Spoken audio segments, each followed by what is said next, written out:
ನಮಸ್ಕಾರ ಗುರು, ಎಲ್ರು ಆರಾಮ. ಇವತ್ತು ನಾವು ಮಾತಾಡೋದಕ್ಕಂತ ಹೊರಟಿರೋದು ನಮ್ಮ ಕರ್ನಾಟಕದ ಅತಿ ದೊಡ್ಡ ರಿಯಾಲಿಟಿ ಶೋ ಬಗ್ಗೆ. ಹೌದು ಸ್ವಾಮಿ, ಅದೇ ನಮ್ Bigg Boss. Bigg Boss show start ಆಗ್ತಿದ್ದಂಗೆ ಟಿವಿ ಮುಂದೆ ಕುತ್ಕೊಂಡು ನೀವುಗಳೆಲ್ಲ ನೋಡಿರಬಹುದು. ಅವ್ನ್ ಹಂಗ ಆಡ್ಬಿಟ್ಟ, ಇವಳು ಹಿಂಗ ಆಡ್ಬಿಟ್ಲು, ತಲೆ ಕೆಡಿಸ್ಕೊತಿರಲ್ವಾ? ಅದ್ರದ್ದು ಅಸಲಿ ಕತೆ ಏನಂತ ನಿಮ್ಗೆ ಗೊತ್ತಾ? ಬಿಗ್ ಬಾಸ್ ನ ನೋಡುವಂತ ಪ್ರತಿ ಒಂದು ವ್ಯಕ್ತಿನೂ ಅನ್ಕೊಳೋದು ಏನು ಅಂತಂದ್ರೆ, ನಾವುಗಳು ರಾಜರಿದ್ದಂಗೆ ನಮ್ಮ ಓಟಿಂದಾನೆ ಅವ್ರುಗಳು ಗೆಲ್ಲೋದು ಅಂತ ನಾವು ಅನ್ಕೋತೀರಿ. ಬಸ್ ನೀವು ಜಿಯೋ ಹಾಟ್ ಸ್ಟಾರ್ ಆಪ್ ನ ಓಪನ್ ಮಾಡಿ ಕಷ್ಟಪಟ್ಟು ದಿನಕ್ಕೇನಿಲ್ಲ ಅಂತಂದ್ರು ಒಂದು 100 ಓಟ್ ಆಗ್ತಿರಲ್ವಾ? ಆದ್ರೆ ನಿಮ್ಗೆ ಗೊತ್ತಾ, ಅಲ್ಲಿ ನಡೀತಿರೋದು ಬೇರೆ. ಬಸ್ ಈ ವಿಡಿಯೋದಲ್ಲಿ ವೋಟಿಂಗ್ ಹಗರಣ ಆಗಿರ್ಬೋದು, PR ಏಜೆನ್ಸಿ ಮಾಫಿಯಾ ಆಗಿರ್ಬೋದು, ಎಲ್ಲದ್ರದ್ದು ಜಾತಕ ಬಿಚ್ಚಿಡ್ತೀನಿ. ವಿಡಿಯೋನ ಸ್ಕಿಪ್ ಮಾಡಿದ್ರೆ ನೋಡಿ. ಅವ್ರು TRP ಬೇಕು ಅಂತಾನೆ ತುಂಬಾನೇ ಜಗಳ ಆಡುವಂತ ವ್ಯಕ್ತಿಗಳನ್ನ ಒಳಗಡೆ ಇಟ್ಕೋತಾರೆ. ಸೈಲೆಂಟ್ ಆಗಿರುವಂತ ವ್ಯಕ್ತಿಗಳನ್ನ ಬೇಗ ಆಚೆ ಕಳಿಸ್ಬಿಡ್ತಾರೆ. ಇದಕ್ಕಿಂತ ದೊಡ್ಡ ಸಾಕ್ಷಿ ಬೇಕಾ? ನೀವು ನೋಡಿರಬಹುದು ಸೀಸನ್ 11ರಲ್ಲಿ ಲಾಯರ್ ಜಗದೀಶ್ ಅವರು ಪೀಕ್ ತಗೊಂಡೋಗ್ಬಿಟ್ಟಿದ್ರು TRP ನ. ಯಾವ ರೇಂಜ್ ಅಲ್ಲಿ ಅಂತಂದ್ರೆ, ಬಿಗ್ ಬಾಸ್ ಗೆ ಆ ರೇಂಜ್ ಅಲ್ಲಿ ಕೂಳೆ ಕೊಟ್ಟಿರೋದಕ್ಕೆ ಬಿಗ್ ಬಾಸ್ ಅವರೇ ಆಚೆ ಕಳಿಸ್ಬಿಟ್ರು. ಏನಕ್ಕಂತಂದ್ರೆ, ಈ ವಯ್ಯನ ನಾವೇನಾದ್ರೂ ಇಟ್ಕೊಂಡ ಅಂತಂದ್ರೆ ನಮ್ಗೆ ಇನ್ನೂ ಏನೇನ್ ತಂದಿಡ್ತಾನೋ ಅನ್ಬಿಟ್ಟು ಅವರೇ ಆಚೆ ಕಳಿಸ್ಬಿಟ್ರು. ಆ ವ್ಯಕ್ತಿ ಇರೋವರೆಗೂ ಹೇಳ್ಬೇಕು ಅಂತಂದ್ರೆ, ನೀವು ನೋಡಿರಬಹುದು ಆ ವ್ಯಕ್ತಿ ಜಗಳ ಆಡೋದ್ರಿಂದ ಆಗಿರ್ಬೋದು, ಆ ಮನೇಲಿ ಆಕ್ಟಿವ್ ಆಗಿರೋದ್ರಿಂದ TRP ಕಿತ್ಕೊಂಡೋಗಿತ್ತು. ಆಮೇಲೆ ಆ ವ್ಯಕ್ತಿ ಆಚೆ ಬಂದ್ಮೇಲೆ ಒಂದ್ ಸ್ವಲ್ಪ TRP ಕೆಳಗಡೆ ಇಳಿದು ಬಿಡ್ತು. ರಜತ್ ಅವರು ಎಂಟ್ರಿ ಕೊಟ್ಟಾದ್ಮೇಲೆ ಅವರು ಒಂದ್ ಸ್ವಲ್ಪ ಜಗಳ ಅದು ಇದು ಮಾಡೋದಕ್ಕೆ ಅಂತ ಸ್ಟಾರ್ಟ್ ಮಾಡಿದಾಗ ನೀವು TRP ಕಿತ್ಕೊಂಡೋಗಿರೋದನ್ನ ನೀವು ನೋಡಿರ್ಬೋದು. ಕಂಟೆಸ್ಟೆಂಟ್ ಬಿಗ್ ಬಾಸ್ ಒಳಗಡೆ ಪಾರ್ಟಿಸಿಪೆಂಟ್ ಮಾಡೋದಕ್ಕಿಂತ ಮುಂಚೆ ಕೆಲವೊಂದಷ್ಟು PR ಏಜೆನ್ಸಿಗಳನ್ನ ಮೀಟ್ ಮಾಡಿ ಡೀಲ್ ಮಾಡ್ಕೋತಾರೆ. ಯಾವ ರೀತಿ ಅಂತಂದ್ರೆ, ನಾನು ಒಳಗಡೆ ಇರ್ತೀನಿ, ನೀನ್ ಆಚೆ ಇರ್ತೀಯ, ಏನಿಲ್ಲ ಅಂತಂದ್ರು ನನ್ನ ಹೆಸರಲ್ಲಿ ಒಂದು 100 ಪೇಜಸ್ ನ ಕ್ರಿಯೇಟ್ ಮಾಡಿ ನನ್ನ ಫೇವರ್ ಆಗಿ ವಿಡಿಯೋಸ್ ನ ಅಪ್ಲೋಡ್ ಮಾಡುವಂತ. ಇನ್ಸ್ಟಾಗ್ರಾಮ್ ಅಲ್ಲಿ ಆಗಿರ್ಬೋದು, ಫೇಸ್ಬುಕ್ ಅಲ್ಲಿ ಆಗಿರ್ಬೋದು, ಯೂಟ್ಯೂಬ್ ಅಲ್ಲಿ ಆಗಿರ್ಬೋದು, ನೀವುಗಳೆಲ್ಲ ನೋಡಿರ್ಬೋದು. ಕೆಳಗಡೆ ಕಮೆಂಟ್ ಬಾಕ್ಸ್, ಅಣ್ಣ ನೀವೇ ಗೆಲ್ಲೋದು, ಅಣ್ಣ ನೀನೇ ಗೆಲ್ಲೋದಣ್ಣ, ಅಣ್ಣ ನೀನೇ 100% ನೀನೇ ಗೆಲ್ಲೋದು ಗಳನ್ನ ಹಾಕೋದಾಗ್ಲಿ. ಈ PR ಟೀಮ್ ಅವ್ರು ಏನ್ ಮಾಡ್ತಾರೆ ಅಂತಂದ್ರೆ, ಪ್ರತಿಯೊಂದು ಬ್ಯಾಡ್ ಕಮೆಂಟ್ಸ್ ಅವ್ರು ರಿಪ್ಲೈ ಮಾಡೋ ಮೂಲಕ ಯಾವ್ದೋ ಫ್ಯಾನ್ ಬೇಸ್ ನ ಕ್ರಿಯೇಟ್ ಮಾಡಿ ಯಾರೋ ಫ್ಯಾನ್ಸ್ ಕಮೆಂಟ್ ಮಾಡ್ತಿದಾರೆ ಅಂತ ಅನ್ಕೋಬೇಕು. ಎಲ್ಲದಕ್ಕೂ ಇವ್ರುಗಳೇ ರಿಪ್ಲೈಗಳು ಮಾಡ್ತಾರೆ. ಆ ವ್ಯಕ್ತಿ ಬಗ್ಗೆ ಯಾರಾದ್ರೂ ಬೈದ ಅಂತಂದ್ರೆ, ಇನ್ನೊಂದು ವ್ಯಕ್ತಿ ಯಾರೋ ಒಬ್ಬ ಅವನಿಗೆ ಬೈಯೋದನ್ನ ನೋಡಿ ಇವನಿಗೆ ಬೈಯೋದು.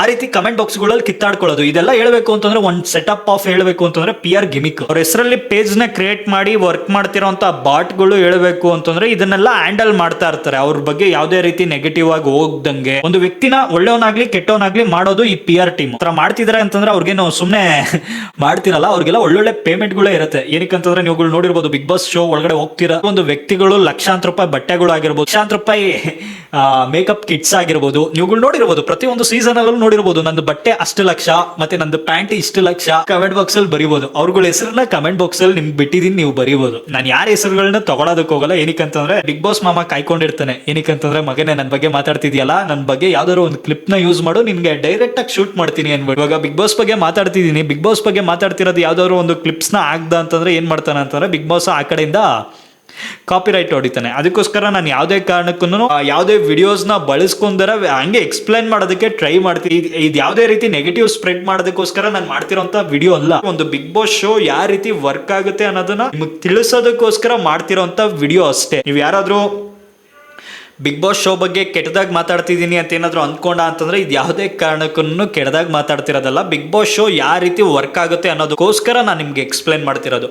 PR ಟೀಮ್ಗಳಾಗಿರ್ಬೋದು, ಅಂದ್ರೆ ಒಂದು ವ್ಯಕ್ತಿನ ಹೈಲೈಟ್ ಮಾಡೋದಾಗಿರ್ಬೋದು, ಪ್ರತಿ ಒಂದನ್ನು ಬಿಟ್ಟು ಹೋಗಿರ್ತಾರೆ ಕಂಟೆಸ್ಟೆಂಟ್ಸ್ ಒಳಗಡೆ ಪಾರ್ಟಿಸಿಪೇಟ್ ಮಾಡೋದಕ್ಕಿಂತ ಮುಂಚೆ. ನಾವುಗಳು ಅನ್ಕೋಬಹುದು, ಓ ಈ ವ್ಯಕ್ತಿಗೆ ಅಷ್ಟೊಂದು ಕ್ರೇಜ್ ಇದೆ, ಓ ಈ ವ್ಯಕ್ತಿಗೆ ಇಷ್ಟೊಂದು ಕ್ರೇಜ್ ಇದೆ ಅನ್ಬಿಟ್ಟು. ಲಾಸ್ಟ್ ಸೀಸನ್ ನೀವು ನೋಡಿರ್ಬೋದು, ಏನಿಲ್ಲ ಅಂತಂತಂದ್ರೂ ನೀವು ನಂಬಲ್ಲ, PR ಆ ರೇಂಜ್ ಅಲ್ಲಿ ವರ್ಕ್ ಮಾಡಿದ್ದಾರೆ. ಗಿಲ್ಲಿ ಅವ್ರು ಗೆಲ್ಲಬೇಕು ಅನ್ಬಿಟ್ಟೆ ಏನಿಲ್ಲ ಅಂತಂದ್ರು ಆ ಟೈಮ್ ಡೆವಿಲ್ ಫಿಲಮ್ ರಿಲೀಸ್ ಆಗೋದಕ್ಕೂ ಮತ್ತೆ ಗಿಲ್ಲಿ ಅವರು ಅದರಲ್ಲಿ ಇದು ಹೇಳ್ಬೇಕು ಅಂತಂದ್ರೆ ಒಂದು ಸ್ವಲ್ಪ ಕಾಂಟ್ರವರ್ಸಿ ಆಗ್ಬೋದು. ರಿಯಲ್ ಫ್ಯಾಕ್ಟ್, ಒಂದು ಸ್ವಲ್ಪ ಜನ ಫ್ಯಾನ್ಸ್ ಕೂಡ ವಿಡಿಯೋಸ್ ಅಪ್ಲೋಡ್ ಮಾಡಿರ್ಬೋದು. ಬಟ್ ಹೇಳ್ಬೇಕು ಅಂತಂದ್ರೆ PR ಅಷ್ಟೊಂದು ಸಪೋರ್ಟ್ ಮಾಡಿದ್ದಾರೆ ಆ ಸೀಸನ್ ಅಲ್ಲಿ ಗಿಲ್ಲಿ ಅವ್ರಿಗೆ. ಆಮೇಲೆ ನೀವುಗಳು ನೋಡಿರ್ಬೋದು, ಕಾಂಟ್ರವರ್ಸೀಸ್ ಅಲ್ಲಿ ಕೆಲವೊಂದಷ್ಟು ವ್ಯಕ್ತಿಗಳು ಇದೆಲ್ಲ PR ಗೇಮ್ಗಳು ನಮ್ಮನ್ನ ಒಳ್ಳೆಯವರಾಗಿ ಕೆಟ್ಟವರಾಗಿ ತೋರ್ಸೋದಕ್ಕೋಸ್ಕರ ಆಡ್ತಿದ್ದಾರೆ ಅನ್ಬಿಟ್ಟು ಹೇಳಿರೋದನ್ನ ನೀವುಗಳು ನೋಡಿರ್ಬೋದು. ಬಟ್ ಹೇಳ್ಬೇಕಾದ್ರೆ ರಿಯಲ್ ಫ್ಯಾಕ್ಟ್ ಏನು ಅಂತಂದ್ರೆ, ಆ ಟೈಮಲ್ಲಿ ಡೆವಿಲ್ ಫಿಲಮ್ ರಿಲೀಸ್ ಆಗೋದಕ್ಕೂ ಗಿಲ್ಲಿ ಅವರು ಅದೇ ಟೈಮಲ್ಲಿ ಪಾರ್ಟಿಸಿಪೇಟ್ ಮಾಡೋದಕ್ಕೂ ದರ್ಶನ್ ಅವ್ರ ಮೇಲೆ ಇರುವಂತ ಕ್ರೇಜ್ PR ಟೀಮ್ ಅವರು ಗಿಲ್ಲಿ ಮೇಲೆ ತುಂಬಾನೇ ವರ್ಕ್ ಮಾಡಿದ್ದಾರೆ. ಅದಂತೂ 100% ಬರ್ಕೊಡ್ತೀನಿ. ಅಂಡ್ ಒಂದ್ ಸ್ವಲ್ಪ ಜನ ಮಾತಾಡಿದ್ದಾರೆ, ಇಲ್ಲ ಅಂತಲ್ಲ, ಆ ವ್ಯಕ್ತಿ ಗೆಲ್ಬೇಕು ಅಂದ್ಬಿಟ್ಟು ಮಾತಾಡಿದ್ದಾರೆ. ಇದಿನೇ ಇಲ್ಲ, ಕೆಲವರು ಸ್ಟ್ರೈಕ್ ಮಾಡೋದಕ್ಕೆ ಸ್ಟಾರ್ಟ್ ಮಾಡಿದ್ರು. ಗಿಲ್ಲಿ ಏನಾದ್ರು ವಿನ್ ಆಗಿಲ್ಲ ಅಂತಂದ್ರೆ ಬಿಗ್ ಬಾಸ್ಗೆ ಕಲ್ಲೊಡಿತೀರಿ ಅನ್ನೋ ಒಂದು ವರ್ಗ. ಆ ರೀತಿ ಎಲ್ಲ ಹೇಳ್ಬೇಕು ಅಂತಂದ್ರೆ ತುಂಬಾನೇ ಕಾಂಟ್ರವರ್ಸಿ ಆಯ್ತು ಆ ಟೈಮಲ್ಲಿ. ನಿಜವಾಗ್ಲೂ ಹೇಳ್ಬೇಕು ಅಂತಂದ್ರೆ PR ಟೀಮ್ಗಳು ಹೆಂಗ್ ವರ್ಕ್ ಮಾಡಿದ್ದಾರೆ ಅಂತಂದ್ರೆ, ಗಿಲ್ಲಿ ಬಗ್ಗೆ ಏನಾದ್ರು ಒಂದು ನೆಗೆಟಿವ್ ಥಿಂಗ್ಸ್ ಬರ್ತಿದ್ದಂಗೆ ಈ ಕಡೆ PR ಟೀಮ್ ಅವರು ಮುಚ್ಚಾಕ್ಬಿಡೋರು. ಗಿಲ್ಲಿ ಏನೇ ಕಿತಾಪತಿ ಮಾಡಿದ್ರು ಏನಂತಂದ್ರೆ ಆ ಶೋಕ್ ಬೇಕಾಗಿರೋಂಥದ್ದು ತಪ್ಪು ತಿಳ್ಕೊಳ್ಳೋದಕ್ಕೆ ಹೋಗ್ಬೇಡಿ. ಆ ಶೋಕ್ ಬೇಕಾಗಿರೋಂಥದ್ದು ಏನೇ ಎಂಟರ್ಟೈನ್ಮೆಂಟ್ ಮಾಡಿದ್ರು ಈ ವ್ಯಕ್ತಿ ಬಗ್ಗೆ ಯಾವುದೇ ಕಾರಣಕ್ಕೂ ಕೆಡದಾಗ ಆಚೆ ಕಡೆ ಪೋಟ್ರೆ ಆಗ್ತಿರ್ಲಿಲ್ಲ.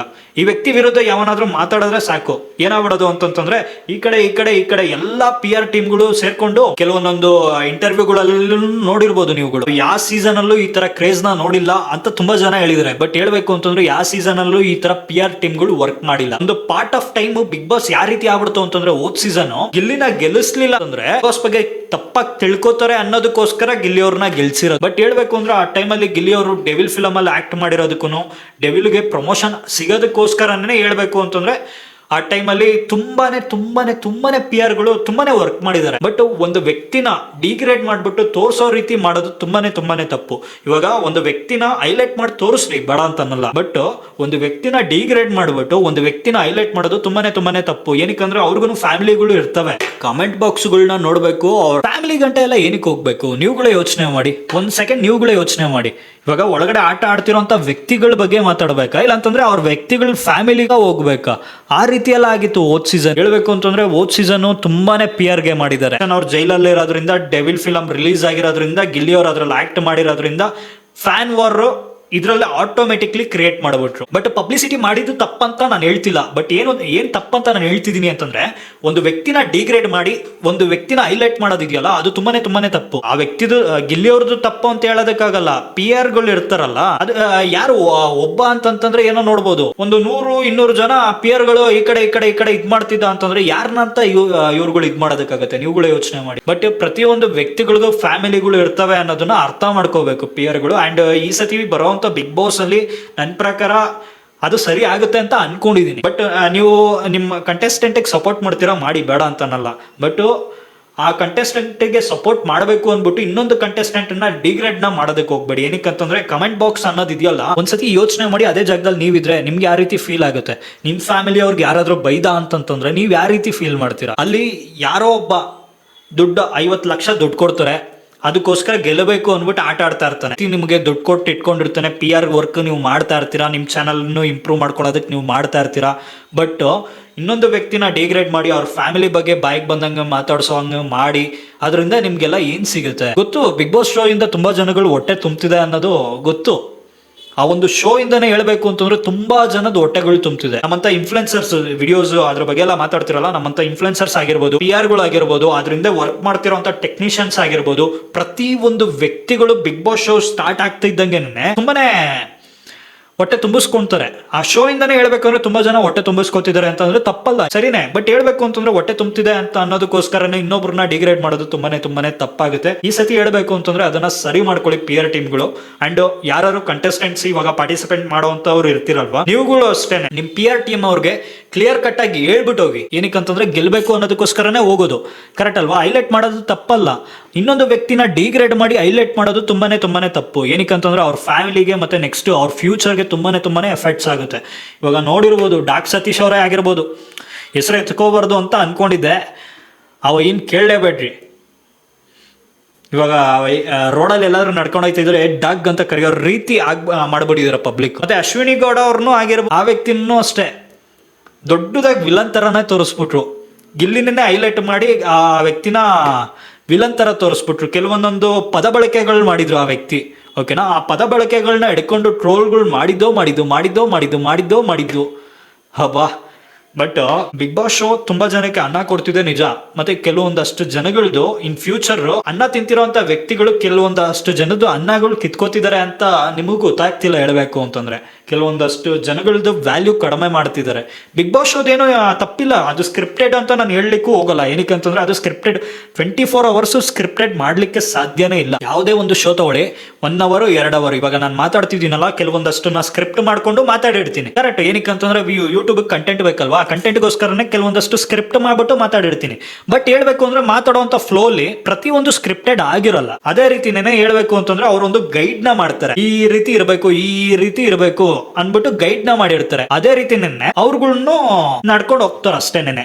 ಅದು ಸ್ಕ್ರಿಪ್ಟೆಡ್ ಅಂತ ನಾನಂತೂ ನಂಬ್ಲಿಕ್ಕೆ ಹೋಗಲ್ಲ. ಏನಕ್ಕಂತಂದ್ರೆ 24 hours ಸ್ಕ್ರಿಪ್ಟ್ ಮಾಡೋದಕ್ಕಾಗಲ್ಲ. ಕೆಲವೊಂದಷ್ಟು ಕ್ಲಿಪ್ಸ್ ಇರುತ್ತಲ್ವಾ, ಕೆಲವೊಂದಷ್ಟು ಕೆಲವೊಂದಷ್ಟು ಕ್ಲಿಪ್ಸ್ ನ ಹೈಲೈಟ್ ಮಾಡ್ಬಿಟ್ಟು ತೋರಿಸೋದ್ರಿಂದ ನಿಮ್ಗೆ ಏನ್ ಅನ್ಸುತ್ತೆ ಅಂತಂದ್ರೆ ಒಬ್ಬನ ರ್ಯಾಶ್ ಆಗಿ ತೋರಿಸೋದು, ಇನ್ನೊಂದು ವ್ಯಕ್ತಿನ ಕೂಲ್ ಆಗಿ ತೋರಿಸೋದು, ಮತ್ತೆ ಇವರಿಬ್ಬರಿಗೆ ವಾರ್ ಸ್ಟಾರ್ಟ್ ಆಗಿರೋ ಒಂಥರ ತೋರಿಸೋದು. ಆ ರೀತಿ ತೋರಿಸೋದ್ರಿಂದ ಏನಾಗುತ್ತೆ ಅಂತಂದ್ರೆ ಏನೋ ದೊಡ್ಡದಾಗಿ ಏನೋ ನಡೀತಿದೆ ಅನ್ನೋ ತರ ನೀವು ನೋಡಿರ್ಬೋದು. ಸೀಸನ್ 11ರಲ್ಲಿ ಹೇಳ್ಬೇಕು ಅಂತಂದ್ರೆ TRP ಕಿತ್ಕೊಂಡು ಹೋಗ್ಬಿಡ್ತು ಲಾಯರ್ ಜಗದೀಶ್ ಅವ್ರು ಇರೋದ್ರಿಂದ. ಅದಂತೂ ನಿಜಾನೇ ಹೇಳ್ಬೇಕು ಅಂತಂದ್ರೆ ಲಾಯರ್ ಜಗದೀಶ್ ಇಂದನೇ ಬಿಗ್ ಬಾಸ್ ಶೋ ಕಿತ್ಕೊಂಡು ಹೋಯ್ತು ಅಂತಂದ್ರೆ ನಂಬಲೇಬೇಕು ಹೇಳ್ಬೇಕು ಅಂತಂದ್ರೆ. ಬಟ್ ಬಿಗ್ ಬಾಸ್ ಶೋ ಒಳಗಡೆ ಹೋಗುವಂತ ಪ್ರತಿ ಒಂದು ವ್ಯಕ್ತಿಗಳಿಗೂ ಇಷ್ಟಿಷ್ಟು ಅಂತ ಪೇಮೆಂಟ್ ಗಳು ಫಿಕ್ಸ್ ಆಗಿರುತ್ತೆ, ಇಷ್ಟಿಷ್ಟು ವಾರಕ್ಕೆ ಅನ್ಬಿಟ್ಟು. ಎಲಿಮಿನೇಟ್ ಮಾಡದ್ಮೇಲೆ ಹೇಳ್ಬೇಕು ಅಂತಂದ್ರೆ ನಾನು ಏನಕ್ಕೆ ಎಲಿಮಿನೇಟ್ ಆಗಿದ್ದೀನಿ ಅನ್ಬಿಟ್ಟು ಅವ್ರಿಗೆ ಎದುರು ಕ್ವಶನ್ ಹಾಕಂಗಿಲ್ಲ. ಫಸ್ಟೇನೆ ಅವ್ರು ಬರ್ಸ್ಕೊಂಡು ಕಳ್ಸಿರ್ತಾರೆ, ಯಾವ ಟೈಮಲ್ಲಿ ಬೇಕಾದ್ರೂ ನಾವು ನಿಮ್ಮನ್ನ ಆಚೆ ತರಬಹುದು, ನೀವು ಯಾವುದೇ ರೀತಿ ರೆಸ್ಟ್ರಿಕ್ಷನ್ ಮಾಡಬಾರ್ದು. ಅಕಸ್ಮಾತ್ ಏನಾದ್ರು ರೆಸ್ಟ್ರಿಕ್ಷನ್ ಮಾಡಿದ್ರು ಅದು ಕಾನೂನು ಬದ್ಧವಾಗಿ ಅವರು ಕೈಗೊಳ್ಳುತ್ತಾರೆ. ಆಮೇಲೆ ಬಿಗ್ ಬಾಸ್ ಶೋ ಒಳಗಡೆ ಇದ್ಮೇಲೆ ನೀವು ವರ್ತೂರ್ ಸಂತೋಷ್ ಅವ್ರನ್ನ ನೋಡಿರ್ಬೋದು. ನನ್ನ ಬಿಟ್ಬಿಡಿ ಅಂತಂದ್ರು ಆ ವ್ಯಕ್ತಿನ ಬಿಡ್ಲೇ ಇಲ್ಲ. ಏನಕ್ಕೆ ಬಿಡ್ಲಿಲ್ಲ ಅದಕ್ಕೆಲ್ಲ ಏನಂತಂದ್ರೆ ಒಂದು ವ್ಯಕ್ತಿಯಿಂದ TRP ನಡೀತಿದೆ ಅಂತಂದ್ರೆ ಆ ವ್ಯಕ್ತಿನ ಆಚೆ ಕಳಿಸೋದಕ್ಕೆ ಬಿಗ್ ಬಾಸ್ ಒಪ್ಕೊಳ್ಳಲ್ಲ. ಆ ವ್ಯಕ್ತಿಯಿಂದ TRP ಇಲ್ಲ ಅಂತಂದ್ರೆ ಆಚೆ ಕಳಿಸಬಹುದು ಅನ್ನೋ ಒಂದು ರೈಟ್ಸ್ ಇದೆ. ಏನಂತಂದ್ರೆ ಫಸ್ಟೇ ಅವರು ಅಗ್ರಿಮೆಂಟ್ ಅಲ್ಲಿ ಸೈನ್ ಮಾಡಿಸ್ಕೊಂಡಿರ್ತಾರೆ. ನಿಮ್ದು ಏನಾದ್ರು ಚೆನ್ನಾಗಿ ಏನಾದ್ರು ಓಡ್ತಿತ್ತು ಅಂತಂದ್ರೆ ನೀವು ಕೊನೆ ತನಕ ಇರ್ತೀರಾ, ಇಲ್ಲ ಅಂತಂದ್ರೆ ನಿಮ್ಮನ್ನ ಅರ್ಧದಲ್ಲಿ ಕಳಿಸೋದ್ರು ನೀವು ಕೇಳಬಾರ್ದು. ಇದು ಹೇಳ್ಬೇಕು ಅಂತಂದ್ರೆ ಕಂಪ್ಲೀಟ್ಲಿ ವೋಟಿಂಗ್ ಸಿಸ್ಟಮ್ ಮೇಲೆ ಡಿಪೆಂಡ್ ಆಗಿರಲ್ಲ. ನೀವುಗಳು ಯಾವ ವ್ಯಕ್ತಿಗೆ ಸಪೋರ್ಟ್ ಮಾಡ್ತೀರೋ ಅನ್ನೋದ್ರ ಮೇಲೆ ಡಿಪೆಂಡ್ ಆಗುತ್ತೆ. ಕೆಲವು ಒಂದೊಂದ್ಸತಿ ಏನಾಗುತ್ತೆ ಅಂತ ನಾವು ಈ ವ್ಯಕ್ತಿ ಗೆಲ್ತೀರಿ ಅಂತ ಅನ್ಕೋತೀರಿ, ಆ ವ್ಯಕ್ತಿ ಗೆಲ್ಲಲ್ಲ, ಇನ್ನೊಂದು ವ್ಯಕ್ತಿ ಯಾರನ್ನೋ ಗೆಲ್ಸಿರ್ತಾರೆ. ಆಮೇಲೆ ನೀವುಗಳು ಏನ್ ಬಿಗ್ ಬಾಸ್ ಶೋ ನ ನೋಡೋದಕ್ಕಿಂತ ಮುಂಚೆ ಕೆಲವೊಂದಷ್ಟು ಡಿಸ್ಕ್ಲೈಮರ್ಸ್ ನ ಕೊಟ್ಟಿರ್ತಾರೆ, ಅದನ್ನು ಓದಬೇಕಾಗುತ್ತೆ. 24 ಅವರ್ಸ್ ನಡೆಯುವಂತ ಶೋ ನ ಅವ್ರು 24 ಅವರ್ಸ್ ತೋರ್ಸಲ್ಲ, ಅವ್ರು ನಿಮಗೆ ತೋರ್ಸೋದು 1 ಅವರ್ ಅಷ್ಟೇ. ನಿಮ್ಗೆ ಎಲ್ಲೆಲ್ಲಿ ಏನೇನೋ ಶಾರ್ಟ್ ಅಂಡ್ ಸ್ವೀಟ್ ಅಂತ ಗೊತ್ತಾ, ಇವಾಗ 24 ಗಂಟೆಯಲ್ಲಿ ನಡೆಯೋದು ಶಾರ್ಟ್ ಅಂಡ್ ಸ್ವೀಟ್ ಆಗಿ ನಿಮ್ಗೆ ಒಂದು ಜಾಮೂನ್ ತರ ನಿಮ್ ಬಾಯಿಗೆ ಇಡ್ತಾರೆ ಅಷ್ಟೇ. ನಿಮ್ಗೆ ಅದು ಏನಂತಂದ್ರೆ 1 ಅವರ್ ನಿಮ್ಗೆ ಎಂಟರ್ಟೈನ್ಮೆಂಟ್, ಆ ಕಡೆ ಆ ಕಡೆ ಹೋಗ್ದಂಗೆ ಗ್ರಾಪ್ ಮಾಡಿ ಇಟ್ಕೊಳ್ಳುತ್ತೆ ಆ ಒಂದು ಶೋ. ನಡೆಯೋದೆಲ್ಲ ನ್ಯಾಚುರಲ್ ಆಗಿ ನಡೆಯೋದು. ಇವಾಗ ಒಂದು ಹ್ಯೂಮನ್ ಬೀಂಗ್ ಅನ್ಕೊಳ್ಳಿ, ಇವಾಗ ನಾರ್ಮಲ್ ನಂತರ ಒಂದು ಹ್ಯೂಮನ್ ಬೀಂಗ್ ಅನ್ಕೊಳ್ಳಿ. ಇವಾಗ ಒಂದು ಕಡೆ ಹೋಗಿರ್ತೀರಿ, ಓಕೆನಾ, ಯಾರಾದ್ರೂ ನಮ್ಮನ್ನ ಬೈದಾಗ ನಾವ್ ಯಾವ ರೀತಿ ರಿಯಾಕ್ಟ್ ಮಾಡ್ತೀರಿ, ಯಾರಾದ್ರೂ ನಮ್ಮನ್ನ ಯಾವ್ದಾದ್ರು ಒಂದು ವ್ಯಕ್ತಿನ ನೋಡ್ಬಿಟ್ಟು ಯಾವ್ದಾದ್ರು ಒಂದು ಲವ್ ಫೀಲಿಂಗ್ ಬಂದಾಗ ನಾವ್ ಯಾವ ರೀತಿ, ಇವಾಗ ನೀವು ಕಾಲೇಜ್ಗಳಲ್ಲೆಲ್ಲ ನೋಡಿರ್ಬೋದು, ಯಾವ್ದಾದ್ರು ಒಂದು ಲವ್ ಫೀಲ್ ಬಂತು ಅಂತಂತ ಒಂದು ಫೀಲ್ ಏನೇ ಕ್ಯಾಮ್ರಾದಲ್ಲಿ ಕ್ಯಾಪ್ಚರ್ ಆಗೋದ್ರಿಂದ ಅದರಲ್ಲಿ ಒಂಥರ ಹೈಲೈಟ್ ಆಗಿ ಕಾಣಿಸುತ್ತೆ. ಈ ಒಂದು ಸೀಸನ್ 12 ಅಲ್ಲೂ ಅಷ್ಟೇ ಆ ರೀತಿ ಇಂಡಿಯಲ್ಲಿ ಹೆಂಗಿರ್ತಾರೋ ಆ ಟೈಮ್ ಕ್ಯಾಮ್ರಾ ಟಕ್ ಅಂತ ತಿರುಗೋದು. ಪ್ರತಿ ಒಂದು ಹೇಳಬೇಕು ಅಂತಂದ್ರೆ each and every moment Bigg Boss show ಅಲ್ಲಿ ಕ್ಯಾಮ್ರಾಗಳು ಅಬ್ಸರ್ವ್ ಮಾಡ್ತಾನೆ ಇರ್ತಾರೆ. ಬಟ್ ಅದು ಎಡಿಟರ್ ಇರ್ತಾನಲ್ಲ, ಬಟ್ ಆ ವ್ಯಕ್ತಿಗೆ ಆಡ್ಸ್ ಆಫ್ ಹೇಳಲೇಬೇಕು. 1 ಅವರ್ ಶೋ, ಓಕೆನಾ, ಪ್ರತಿ ದಿವಸ 1 ಅವರ್ ನೀವ್ ಏನ್ ಕುತ್ಕೊಂಡು ನೋಡ್ತಿರೋ ನೈಟ್ ಹೊತ್ತು, ಆ 1 ಅವರ್ ನಿಮ್ಮನ್ನ ಎಲ್ಗೂ ಹೋಗ್ದಂಗೆ ಗ್ರಾಪ್ ಮಾಡಿ ಇಟ್ಕೋತಾರಲ್ಲ, ಆ ಎಡಿಟರ್ಗೆ ಆಡ್ಸ್ ಆಫ್ ಹೇಳಲೇಬೇಕು. ಶೋಗೆ ಮೇನ್ ಆಯುಧನೇ ಎಡಿಟರ್. ಮಾಡುವಂತ ಎಡಿಟರ್ಗಳಿಗೆ ಯಾವ ರೀತಿ ಟೆಂಪ್ಟ್ ಮಾಡುತ್ತೆ ಅಂತಂದ್ರೆ ಆ ಎಪಿಸೋಡ್ ನ ಫುಲ್ ನೋಡ್ಬೇಕು, ಇವತ್ತಿನ ಎಪಿಸೋಡ್ ಅಲ್ಲಿ ಏನಾಗುತ್ತೆ ನೋಡ್ಲೇಬೇಕು ಅನ್ನೋದನ್ನ ಮೈಂಡ್ ಸೆಟ್ ಗೆ ಹಾಕ್ಬಿಡ್ತಾನೆ. ನೀವುಗಳು ನೋಡಿರಬಹುದು, ಲಾಯರ್ ಜಗದೀಶ್ ಕಿರ್ಚಾಡೋದು ಪರ್ಚಾಡೋದು ಎಲ್ಲ ನೋಡಿರಬಹುದು. ಏನೋ ಮಾಡ್ತಾನ ಬಿಗ್ ಬಾಸ್ ನ, ಏನೋ ಮಾಡ್ತಾರಪ್ಪ ಅಂತ ಅನ್ಕೋಬಹುದು. ನಾನು ಹೆಲಿಕಾಪ್ಟರ್ ನ ತರಿಸ್ತೀನಿ, ಆ ಬಿಗ್ ಬಾಸ್ ನ ಉಡಿಸ್ ಮಾಡ್ತೀನಿ, ಹಂಗೆ ಅಂತ ಅನ್ನೋದನ್ನೆಲ್ಲ ಹೈಲೈಟ್ ತೋರಿಸಿದ್ದನ್ನು ನೀವು ನೋಡಿರ್ಬೋದು. ಬಿಗ್ ಬಾಸ್ ಶೋ ಅಲ್ಲಿ ಕೆಲವೊಂದೊಂದು ಪಂಚಾಯಿತಿ, ಕಿಚನ ಪಂಚಾಯಿತಿ ಅಂತ ನಡೆಯುತ್ತಲ್ವಾ, ಸುದೀಪ್ ಅವ್ರ ಮಾತಿಗೆ ಯಾರು ಎದುರು ಮಾತಾಡಬಾರ್ದು ಅನ್ನೋದನ್ನ ಫಸ್ಟ್ ಅಗ್ರಿಮೆಂಟ್ ಮಾಡಿಸ್ಕೊಂಡಿರ್ತಾರೆ. ಸುದೀಪ್ ಅವ್ರ ಮಾತಿಗೆ ಯಾರು ಎದುರು ಮಾತಾಡಬಾರ್ದು ಅನ್ನೋದನ್ನ ಫಸ್ಟೇ ಅವರು ಅಗ್ರಿಮೆಂಟ್ ಮಾಡಿಸ್ಕೊಂಡಿರ್ತಾರೆ. ಮೇನ್ ಹೇಳ್ಬೇಕು ಅಂತಂದ್ರೆ ನಾವ್ ಅನ್ಕೊಂಡಿರ್ಬೋದು ನಮ್ ಕರ್ನಾಟಕದಲ್ಲಿ ಈ ತರ ಹೋಸ್ಟಿಂಗ್ ಮಾಡುವಂತ ವ್ಯಕ್ತಿ ಯಾರು ಇಲ್ಲ ಅನ್ಬಿಟ್ಟು. ಫಸ್ಟ್ ಹೇಳ್ಬೇಕು ಅಂತಂದ್ರೆ ಬಿಗ್ ಬಾಸ್ ಶೋ ಒಳಗಡೆ ಕಳ್ಸೋದಕ್ಕಿಂತ ಮುಂಚೆ ಹೋಸ್ಟರ್ ಇರ್ತಾರಲ್ಲ, ಸುದೀಪ್ ಅವ್ರಿಗೆ ಯಾವುದೇ ಕಾರಣಕ್ಕೂ ಎದುರು ಮಾತಾಡಬಾರ್ದು ಅಂದ್ಬಿಟ್ಟು ಫಸ್ಟೇ ಅಗ್ರಿಮೆಂಟ್ ನ ಮಾಡಿಸ್ಕೊಂಡಿರ್ತಾರೆ. ಅದರಿಂದನೇ ಹೇಳ್ಬೇಕು ಅಂತಂದ್ರೆ ನೀವು ನೋಡ್ಬೋದು, ಯಾವುದೋ ಒಂದು ಗುರುಜಿ ಹೇಳ್ತಾರೆ ಇದೆಲ್ಲ ಒಂಥರ ಮ್ಯಾಚ್ ಫಿಕ್ಸಿಂಗ್ ತರ ಇರುತ್ತೆ ಅನ್ಬಿಟ್ಟು. ನಾನು ಆ ಕ್ಲಿಪ್ನೆಲ್ಲ ಹಾಕೋದಕ್ಕೆ ಹೋಗಲ್ಲ. ಏನಕ್ಕೆ ಅಂತಂದ್ರೆ ಬಿಗ್ ಬಾಸ್ ಅವ್ರು ಏನ್ ಮಾಡ್ತಾರೆ ಅಂದ್ರೆ, ಈ ತರದ್ದು ಏನಾದ್ರು ನಾವು ವಿಡಿಯೋಸ್ನ ಏನಾದ್ರು ಮಾಡ್ದ ಅಂತಂದ್ರೆ, ಇರೋದನ್ನ ಇದ್ದಂಗೆ ಹೇಳ್ದ ಅಂತಂದ್ರೆ ಕಾಪಿರೈಟ್ ಹೊಡಿ. ಅದಕ್ಕೋಸ್ಕರ ನಾನು ಯಾವುದೇ ರೀತಿ ನಾನು ಕ್ಲಿಪ್ಸ್ನ ಯೂಸ್ ಮಾಡೋದಕ್ಕೆ ಹೋಗಲ್ಲ. ನಡೆಯುವಂಥ ಫ್ಯಾಕ್ಟ್ಸ್ನ ಹೇಳ್ತಿದ್ದೀನಿ ಅಷ್ಟೇ. ಗುರುಜಿ ಅವರು ಹೇಳಿದ್ ನೋಡ್ಬೋದು, ಜಿಂಗಲಕ ಬರ್ರೋ ಅಂದ್ಬಿಟ್ಟು. ನನಗೆ ಇದೊಂಥರ ಫಿಕ್ಸಿಂಗ್ ಮ್ಯಾಚ್ ಥರ ಕಾಣಿಸ್ತಿದೆ ಅಂತ ಅಂದಿದ್ದಕ್ಕೆ ಸುದೀಪ್ ಅವ್ರ ರಿಯಾಕ್ಟ್ಗೆ ಆ ವ್ಯಕ್ತಿ ಏನು ಮಾತಾಡೋದಕ್ಕೆ ಹೋಗಲಿಲ್ಲ, ಸೈಲೆಂಟ್ ಆಗ್ಬಿಡ್ತಾನೆ. ಏನಕ್ಕಂತಂದ್ರೆ ಅಲ್ಲಿ ಮಾಡಿಸ್ಕೊ ಬಂದಿರೋಂಥ ಅಗ್ರಿಮೆಂಟ್. ಡಾಕ್ ಸತೀಶ್ ಕೆಲವೊಂದು ಕಡೆಗಳಲ್ಲಿ ಹೇಳ್ಕೊಂಡಿರೋದನ್ನು ನೋಡಿರ್ಬೋದು ನೀವು. ಬಿಗ್ ಬಾಸ್ ಶೋ ಒಳಗಡೆ ಹೋಗೋದಕ್ಕಿಂತ ಮುಂಚೆ ನನ್ನ ವ್ಯಾಲ್ಯೂ ಇಷ್ಟಿತ್ತು ಅಷ್ಟಿತ್ತು, 50% ನಿಜ ಇತ್ತು ಅಂತ 50% ಅವ್ರು ಫೇಮಸ್ ಆಗೋದಕ್ಕೆ ಅಂತ, ಫೇಮಸ್ ಆಗ್ಬೇಕು ಅಂತಂದ್ರೆ 50% ನಿಜ ಇತ್ತು ಅಂತಂದ್ರೆ ಇನ್ 50% ಏನಾದ್ರು ಒಂದು ಇದ್ದೇ ಇರುತ್ತೆ. ಅದೇ ರೀತಿನೇ ಡಾಕ್ ಸತೀಶ್ ಅವ್ರು ಮಾಡ್ಬಿಟ್ಟು ಏನ್ ಮಾಡೋದಕ್ಕಾಗಲ್ಲ, ಅವರು ಒಂದ್ ಸ್ವಲ್ಪ ಜಾಸ್ತಿ ಮಾಡ್ಬಿಟ್ರು ಅಂತ ಹೇಳ್ತೀನಿ ಅಷ್ಟೇ. ಕ್ಯಾಮ್ರಾಗಳ ಮುಂದೆ ಒಂದ್ ಸ್ವಲ್ಪ ಕಡಿಮೆ ಮಾಡ್ಕೊಂಡ್ರೆ ಚೆನ್ನಾಗಿರುತ್ತೆ ಅನ್ಸುತ್ತೆ. ಗುರುಜಿ ಅವರು ಹೇಳಿದ ಮಾತಿಗೆ ನನ್ಗೆ ಈ ತರ ಫಿಕ್ಸಿಂಗ್ ಅಂತ ಗುರುಜಿ ಅವರು ಹೇಳ್ತಿದಂಗೆ ನಂಗೂ ನಿಮ್ಗೂ ಮಧ್ಯೆ ಇರುತ್ತೆ ಅನ್ಬಿಟ್ಟು ಒಂದು ಡೈಲಾಗ್ ಕೊಡಿ. ಸೈಲೆಂಟ್ ಆಗೋದಕ್ಕೆ ಕೆಲವೊಂದಷ್ಟು ಕಾರಣಗಳು ಇರುತ್ತೆ ಅನ್ಸುತ್ತೆ ನನ್ನ ಪ್ರಕಾರ. ಅದು 100% ಇದಲ್ಲ. ಅಕಸ್ಮಾತ್ ಏನಾದ್ರು ಸುದೀಪ್ ಅವ್ರಿಗೆ ಏನಾದ್ರು ಆಪೋಸಿಟ್ ಏನಾದ್ರು ಮಾತಾಡ್ದ ಅಂತಂದ್ರೆ ನಿಮಗೆ ಬರುವಂತ ಪೇಮೆಂಟ್ ಅಲ್ಲಿ ಕಟ್ ಆಗುತ್ತೆ ಅಂತಾನು ಹೇಳಿ ಕಳ್ಸಿರ್ತಾರೋ ಏನೋ ನನಗಂತೂ ಗೊತ್ತಿಲ್ಲ. ಬಟ್ ಹೋಗಿರೋಂತ ವ್ಯಕ್ತಿಗಳು ಯಾರಾದ್ರೂ ಈ ವಿಡಿಯೋ ಏನಾದ್ರು ನೋಡ್ದ ಅಂತಂದ್ರೆ ಕಮೆಂಟ್ ನ ಮಾಡಿ, ನಿಮ್ಗೆ ಯಾವ ರೀತಿ ಅಗ್ರಿಮೆಂಟ್ ನ ತಗೊಂಡಿದ್ದಾರೆ ಮತ್ತೆ ನಿಮ್ಮನ್ನ ಆಚೆಗೆ ಹೋಗ್ಬೇಕು ಅಂತಂತಂದ್ರೆ ಏನಕ್ಕೆ ಬಿಟ್ಟಿಲ್ಲ, ಮತ್ತೆ ನೀವು ಆಚೆಗೆ ಬರ್ತೀನಿ ಅಂತಂದ್ರೆ ಎಷ್ಟು ಪೆನಾಲ್ಟಿನ ಪೇ ಮಾಡ್ಬಿಟ್ಟು ಆಚೆ ಹೋಗ್ಬೇಕಾಗತ್ತೆ ಅಂತ ಬರ್ಸ್ಕೊಂಡಿದ್ರು. ಪ್ರತಿಯೊಂದನ್ನು ನೀವು ಕಮೆಂಟ್ ಬಾಕ್ಸ್ ಅಲ್ಲಿ ತಿಳಿಸಿ ಹೇಳ್ತೀನಿ, ಮಾತಾಡಿದ್ರೆ ತಾನೇ ತಪ್ಪು. ಆಮೇಲೆ ಇನ್ನೊಂದು ಹೇಳೋದು ಮರ್ತ್ಬಿಟ್ಟೆ, ಇವಾಗ ಬಿಗ್ ಬಾಸ್ ಒಳಗಡೆ ಹೋಗ್ತಾರೆ ಅಂತ ಅನ್ಕೊಳ್ಳಿ, ಅಂತ ವ್ಯಕ್ತಿಗಳು ಯಾವುದೇ ಕಾರಣಕ್ಕೂ ಯಾವುದೇ ಒಂದು ಇಂಟರ್ವ್ಯೂ ಆಗಿರ್ಬೋದು, ಅವರು ಲೈಫ್ ಟೈಮ್ ಹೇಳ್ಬೇಕು ಅಂತಂದ್ರೆ ಬಿಗ್ ಬಾಸ್ ಶೋ ಬಗ್ಗೆ ಇರೋಂತ ಸೀಕ್ರೆಟ್ಸ್ ಬಗ್ಗೆ ಯಾವುದೇ ಕಾರಣಕ್ಕೂ ಆಚೆ ಬಾಯಿ ಬಿಡಬಾರ್ದು ಅಂತಾನು ಅಗ್ರಿಮೆಂಟ್ ಮಾಡಿಸ್ಕೊಂಡಿರ್ತಾರೆ. ಏನಕ್ಕೆ ಕೇಳಿ ರೀತಿ ಇರುತ್ತೆ ಅನ್ನೋದನ್ನ ಇವ್ರೇನಾದ್ರು ಆಚೆ ಬಾಯಿ ಬಿಟ್ಬಿಟ್ಟ ಅಂತಂದ್ರೆ ಶೋಗೆ ತುಂಬಾನೇ ಎಫೆಕ್ಟ್ ಬೀಳುತ್ತೆ ಅನ್ನೋದಕ್ಕೋಸ್ಕರನೇ ಫಸ್ಟೇ ಇಂಥ ಅಗ್ರಿಮೆಂಟ್ ಗಳೆಲ್ಲ ಸೈನ್ ಮಾಡಿಸ್ಕೊಂಡಿರ್ತಾರೆ. ಬಿಗ್ ಬಾಸ್ ಶೋ ಇಂದ ನಮ್ಗೆ ಏನಿಲ್ಲ ಅಂತ ಅನ್ನೋರ್ನು ನೋಡಿರ್ಬೋದು, ಬಿಗ್ ಬಾಸ್ ಶೋ ಇಂದ ನಾವು ಆಚೆ ಬಂದ್ಮೇಲೆ ತುಂಬಾನೇ ಉದಾರ ಆಗಿದ್ದೀರಿ ಅನ್ನೋರ್ನು ನೋಡಿರ್ಬೋದು, ಹಾಳಾಗಿದ್ದೀರಿ ಅನ್ನೋರ್ನು ನೋಡಿರ್ಬೋದು. ಬಟ್ ಹೇಳ್ಬೇಕು ಅಂತಂದ್ರೆ ರಿಯಲ್ ಫ್ಯಾಕ್ಟ್ ಅವ್ರುಗಳು ಗೊತ್ತಿರುತ್ತೆ, ಬಟ್ ಅವ್ರು ಬಾಯಿ ಬಿಡಲ್ಲ ಅಷ್ಟೇ. ಒಂದು ಅಗ್ರಿಮೆಂಟ್ ಅಂತ ಇರುತ್ತಲ್ಲ, ಸಿಗ್ನೇಚರ್ ಮಾಡ್ಕೊಂಡಿರ್ತಾರೆ. ನಾನು ಒತ್ತಿ ಅಗ್ರಿಮೆಂಟ್ ಅಂತ ಏನಕ್ಕೆ ಹೇಳ್ತಿದೀನಿ ಅಂತಂದ್ರೆ, ಬಿಗ್ ಬಾಸ್ ಶೋ ನಿಂತಿರೋದೇ ಒಂದು ಅಗ್ರಿಮೆಂಟ್ ಇಂದ. ಒಳಗಡೆ ಹೋಗೋದಕ್ಕಿಂತ ಮುಂಚೆ ಮಾಡ್ಬಿಟ್ಟು ಹೋಗಿರುವಂತ ಅಗ್ರಿಮೆಂಟ್ ಇಂದಾನೆ ಬಿಗ್ ಬಾಸ್ ಶೋ ನಡೆಯೋದು. ಬಿಗ್ ಬಾಸ್ ಏನ್ ಆರ್ಡರ್ ಮಾಡಿದ್ರು ಅವ್ರು ಕೇಳಬೇಕು, ಏನಕ್ಕಂತಂದ್ರೆ ಅವ್ರು ಮಾಡಿರುವಂತ ಅಗ್ರಿಮೆಂಟ್. ಬಿಗ್ ಬಾಸ್ ಆಚೆ ಬಾ ಅಂತಂದ್ರೆ ಬರ್ತಾ ಇರ್ಬೇಕಷ್ಟೇ, ಬರೋದಕ್ಕಾಗಲ್ಲ ಗೆರೋದಕ್ಕಾಗಲ್ಲ ಅಂತೆಲ್ಲ ಸೀನ್ ನ ತೋರ್ಸಂಗಿಲ್ಲ, ಹಿಡಿದು ಆಚೆ ತಪ್ಪದಂತೂ ನಿಜ. ಈ ಸತಿ ಬಿಗ್ ಬಾಸ್ ಶೋ ಸ್ಟಾರ್ಟ್ ಆಗ್ತಿದ್ದಂಗೆ ಯಾವ ರೀತಿ ಕಾಂಟ್ರವರ್ಸಿ ನಡೆಯುತ್ತೆ ಅಂತ ನೋಡಬೇಕು. ಅಂಡ್ ನೋಡಿರ್ಬೋದು, ಇವಾಗ ಹೊಸೊಬ್ರನ್ನ ತಗೋತೀರಿ, ಆಡಿಷನ್ಸ್ನ ಬೇರೆ ಇಟ್ಟಿದ್ದಾರೆ ಬಿಗ್ ಬಾಸ್ ಅವರು. ಖುಷಿ ಆಗ್ತಿದೆ. ಬಿಗ್ ಬಾಸ್ ಅವರು ಆಡಿಷನ್ ಇಟ್ಟಿರೋದು ಫಸ್ಟ್ ಟೈಮ್. ಮಿಡಲ್ ಕ್ಲಾಸ್ ಅಲ್ಲಿ ಇರುವಂತ ವ್ಯಕ್ತಿಗಳಿಗೆ ಹೆಲ್ಪ್ ಆಗುತ್ತೆ ಅಂತಾನು ಅನ್ಕೊಂಡಿದೀನಿ. ಇದ್ರ ಬಗ್ಗೆ ನಾನು ಏನಕ್ಕೋಸ್ಕರ ಬಿಗ್ ಬಾಸ್ ಶೋ ಬಗ್ಗೆ ಮಾತಾಡ್ತಿದ್ದೀನಿ ಅಂತಂದ್ರೆ, ಇನ್ನೊಂದು ಬಿಗ್ ಬಾಸ್ ಶೋ ಅಲ್ಲಿ ಪ್ರತಿ ದಿವಸನೂ ಏನೇನ್ ನಡೆಯುತ್ತೆ ಅನ್ನೋ ಅಪ್ಡೇಟ್ ನ ಹೇಳ್ಬೇಕು ಅಂತಂದ್ರೆ ಆ ವಿಡಿಯೋಸ್ ನ ನೋಡಿ ನಿಮ್ಗೆ ಅಪ್ಡೇಟ್ ನ ಮಾಡೋದಕ್ಕೆ ಅಂತ ಇನ್ನೊಂದು ಚಾನಲ್ ನ ಓಪನ್ ಮಾಡ್ಬೇಕು ಅಂತ ಅನ್ಕೊಂಡಿದೀನಿ. ಅಂಡ್ ಹೇಳ್ಬೇಕು ಅಂತಂದ್ರೆ ನಿಮ್ಮ ಸಪೋರ್ಟ್ ನನಗೆ ತುಂಬಾನೇ ಇಂಪಾರ್ಟೆಂಟ್ ಮೈ ಫ್ರೆಂಡ್. ಏನಕ್ಕಂತಂದ್ರೆ ನೀವು ಮಾಡುವಂತ ಪ್ರತಿಯೊಂದು ಸಪೋರ್ಟ್ ಇನ್ನಷ್ಟು ವಿಡಿಯೋಸ್ ನ ಮಾಡೋದಕ್ಕೆ ನನಗೊಂದು ಮೋಟಿವೇಶನ್ ಸಿಗುತ್ತೆ. ಸಬ್ಸ್ಕ್ರೈಬ್ ಮಾಡಿ ಇಟ್ಕೊಳ್ಳಿ. ನೀವು ಮಾಡುವಂತ ಪ್ರತಿಯೊಂದು ಸಪೋರ್ಟ್ ನನಗೆ ಇನ್ನಷ್ಟು ವಿಡಿಯೋಸ್ ನ ಮಾಡೋದಕ್ಕೆ ನನಗೊಂದು ಮೋಟಿವೇಶನ್ ಸಿಗುತ್ತೆ. ಅದಕ್ಕೋಸ್ಕರನೇ ನೀವು ಸಬ್ಸ್ಕ್ರೈಬ್ ಮಾಡಿ ಇಟ್ಕೋಬೇಕು. ನೀವು ಸಬ್ಸ್ಕ್ರೈಬ್ ಮಾಡಿ ಇಟ್ಕೊಂಡ್ರೆ ಅಲ್ವಾ ನಾವು ಇನ್ನಷ್ಟು ವಿಡಿಯೋಸ್ ನ ಮಾಡೋದಕ್ಕೆ ನನಗೊಂದು ಮೋಟಿವೇಶನ್ ಸಿಗೋದು. ಅದಕ್ಕೋಸ್ಕರ ಹೇಳ್ತಿದ್ದೀನಿ. ಅಂಡ್ ಈ ಸತಿ ಬಿಗ್ ಬಾಸ್ ಶೋಗೆ ಯಾವುದೇ ರೀತಿ ಅಡೆತಡೆಗಳು ಬರ್ದೇ ಇರ್ಲಿ ಅನ್ಬಿಟ್ಟು ದೇವರಲ್ಲಿ ಪ್ರಾರ್ಥನೆ ಮಾಡೋದ. ಈ ಸತಿ ಬಿಗ್ ಬಾಸ್ ಶೋ ಚೆನ್ನಾಗಿ ಓಡ್ಲಿ. ಅದ್ರ ಜೊತೆಗೇನೆ ಬಿಗ್ ಬಾಸ್ ಶೋ ಬಗ್ಗೆ ನಾನು ಇನ್ನೊಂದು ಚಾನಲ್ ನ ಮಾಡ್ಬಿಟ್ಟು ಅದರಲ್ಲಿ ಮಾತಾಡ್ತೀನಿ, ನಡೆಯುತ್ತೆ ಅನ್ನೋದನ್ನ ಆ ಚಾನಲ್ ಅಲ್ಲಿ ನಾನು ಪ್ರತಿಯೊಂದನ್ನು ಅಪ್ಡೇಟ್ ಮಾಡಬೇಕು ಅಂತ ಅನ್ಕೊಂಡಿದೀನಿ. ನನಗೆ ಅನ್ಸಿದ್ದನ್ನ ಟಕ ಅನ್ಬಿಟ್ಟು ಒಂದು 10 ನಿಮಿಷದೊಳಗಡೆ ಎಕ್ಸ್ಪ್ಲೈನ್ ಮಾಡೋ ಮೂಲಕ ನಿಮ್ ಮುಂದೆ ತಗೊಬಂದು ಇಡ್ತೀನಿ. ಅದ್ರ ಬಗ್ಗೆ ನಿಮ್ಮ ಅಭಿಪ್ರಾಯನ ಕಮೆಂಟ್ ಬಾಕ್ಸ್ ಅಲ್ಲಿ ಬರೆಯೋ ಮೂಲಕ ತಿಳಿಸಬಹುದು. ಅಂಡ್ ಇನ್ನೊಂದು ಮುಖ್ಯ ವಿಷಯ ಏನು ಅಂತಂದ್ರೆ, ಸಬ್ಸ್ಕ್ರೈಬ್ ಮಾಡ್ಗುರು. ಏನಕ್ಕಂತಂದ್ರೆ ಪ್ರತಿಯೊಂದು ವಿಡಿಯೋಸ್ ಅಲ್ಲೂ ನಾವು ಆಗ್ತಿರೋಂಥ ಎಫರ್ಟ್ಸ್ ಅಷ್ಟಿಷ್ಟಲ್ಲ. ಅದಕ್ಕೋಸ್ಕರನೇ ಸಬ್ಸ್ಕ್ರೈಬ್ ಮಾಡಿದ್ರ ಡನ್.